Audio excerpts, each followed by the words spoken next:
नमस्कार शेतकरी मित्रांनो, कृषी विभागामार्फत विविध योजना राबवल्या जातात। यामध्ये आज आपण भाऊसाहेब फुंडकर फळबाग योजना याविषयी आज आपण सविस्तर माहिती पाहणार आहोत। भाऊसाहेब फुंडकर फळबाग योजना ही 100% यासाठी अनुदान दिले जाते।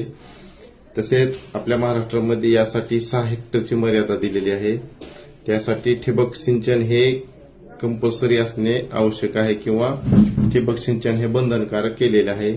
या भाऊसाहेब फुंडकर फळबाग योजनेमध्ये कोणकोणत्या फळांचा समावेश होणार आहे तर आंबा असेल, काजू असेल, पेरू असेल, चक्कू आहे, सीताफळ आहे, लिंबू, नारळ, चिंच, अंजीर, आवळा आहे, फणस आहे, जांभूळ आहे, संत्रा आहे, मोसंबी आहे। या भाऊसाहेब फुंडकर योजनेमधून एवढ्या पिकांसाठी आपल्याला अर्ज करता येते। आंबा आणि पेरू या फळबागेसाठी घन लागवडीला सुद्धा मान्यता देण्यात आलेली आहे। संत्री या फळबागेसाठी इंडो इस्रायल लागवडीस मान्यता दिलेली आहे। या फळबाग योजनेचा लाभ घेण्यासाठी शेतकरी बांधवांकडे 7/12 आवश्यक आहे। संयुक्त 7/12 असेल तर संमतीपत्र आवश्यक आहे।